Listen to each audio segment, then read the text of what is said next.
திருவாழ்க திருவே துணை, குருவாழ்க குருவே துணை. செப்டம்பர் 7ஆம் தேதி ஞாயிற்றுக்கிழமை நிகழவுள்ள இந்த சந்திர கிரகணம் முழுமையான சந்திர கிரகணமாக இருக்கிறது. செப்டம்பர் 7ஆம் தேதி என்று இரவு 9:56 மணிக்கு துவங்கி நள்ளிரவு 1:26 வரை இந்த சந்திர கிரகணம் நிகழ உள்ளது. முழு சந்திர கிரகணம் இரவு 10:59 மணிக்கு துவங்குவதாக சொல்லப்படுகிறது. பொதுவாகவே சந்திர கிரகணம் என்பது பௌர்ணமி நாளில் தான் நிகழும். அது இந்த முறை ஆவணி பௌர்ணமி நாளில் நடக்கிறது. திருவண்ணாமலை போல மலைக்கோயில்களில் பௌர்ணமி நாளில் மலையை வலம் வந்து கிரிவல வழிபாடு செய்வது பக்தர்களின் வழக்கமாக இருக்கிறது. அப்படி திருவண்ணாமலையில் பௌர்ணமி கிரிவலம் செல்பவர்கள் சந்திர கிரகணம் செல்லும் நேரத்தில் கிரிவல வழிபாட்டினை மேற்கொள்ளலாமா கூடாதா என்று அன்பர்கள் நிறைய பேர் நம்மை தொடர்பு கொண்டு கேட்டிருக்கிறார்கள். அவர்கள் எல்லோருக்குமான பதிவு தான் இது. செப்டம்பர் 7ஆம் தேதி அன்று அதிகாலை 1:49 மணிக்கு தொடங்கி செப்டம்பர் 8ஆம் தேதி அதிகாலை 12:32 வரை பௌர்ணமி திதி உள்ளது. செப்டம்பர் 7ஆம் தேதி அன்று அதிகாலை 1:40 மணிக்கு துவங்கி செப்டம்பர் 8ஆம் தேதி இரவு 11:38 மணி வரை கிரிவலம் செல்லலாம்.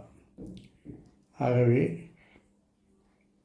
இரவு நேரத்திலேயே திருவண்ணாமலையில் பௌர்ணமி கிரிவலம் செல்வதை வழக்கமாக கொண்டுள்ள பக்தர்கள் கிரகண நேரத்தில் கிரிவலம் செல்லக்கூடாது. அப்படி செல்வதால் எந்த பலனும் கிடைக்காது. கிரிவலம் என்பது மிக உன்னதமான வழிபாடாகும்.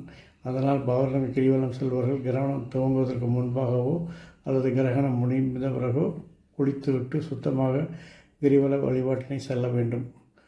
பொதுவாக கிரிவலம் செல்லும்போது அனைவருக்கும் ஏதாவது ஒரு வேண்டுதலை முன்வைத்து நிறைவேற வேண்டும் என்பதற்காக கிரிவல வழிபாட்டினை செய்வீர்கள். ஆனால் கிரகண நேரத்தில் வேண்டுதல் நிறைவேற கிரிவலம் சென்றால் அதன் பலன்கள் தாமதமாகலாம்.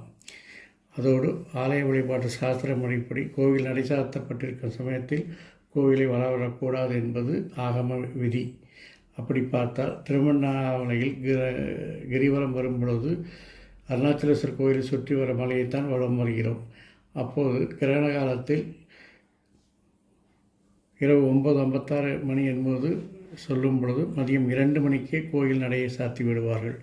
ஆகவே கோயில் நடை சாத்தப்பட்டிருக்கும் அந்த சமயத்தில் கிரிவலம் செய்வது சாஸ்திர முறைகளுக்கு எதிரானதாகும். ஆகவே செப்டம்பர் 8ஆம் தேதி இரவு 11:38 வரை கிரிவலம் செல்லலாம் என்பதால் செப்டம்பர் 7ஆம் தேதி இரவு சந்திர கிரகணம் முடிந்த பிறகு குளித்துவிட்டு அதற்கு பிறகு கிரிவலத்தை தொடங்கி இரவு 11:30 மணிக்குள்ளாக நிறைவு செய்யலாம். கிரகணம் இல்லாத மற்ற எந்த நேரத்திலும் திருவண்ணாமலையில் கிரிவலம் வந்து வழிபட்டாலும் அதற்கு நிச்சய பலன் உண்டு. ஆகவே பக்த கோடிகள் அனைவரும் இந்த பதிவினை கண்டு அதற்கு அனுசரித்து பிரார்த்தனையை நல்லபடியாக செய்து எதிர்பார்த்த பலனை பெற்று மகிழ்வீராக. உங்களுடைய வேண்டுதலுக்கு அருணாச்சலேஸ்வரரும் என் அப்பன் செந்தூர் முருகனும் எல்லா விதமான பலன்களையும் அள்ளி தருவானாக. வாழ்க வளமுடன், வளர்க சுகமுடன். அறம் செய்வோம், கர்மத்தின் வழி குறைப்போம். எங்கும் மங்களம் உண்டாகட்டும். முருகாசரணம், கந்தாசரணம். இங்கனம் இதுபோல் இன்னொரு பதிவில் உங்களை சந்திக்கும் வரை உங்களிடமிருந்து தற்காலிகமாக விடைபெறுவது உங்கள் அன்பன் ஸ்ரீ விசாக ஜோதிடத்தின் சிவகுருநாதன். நன்றி, வணக்கம்.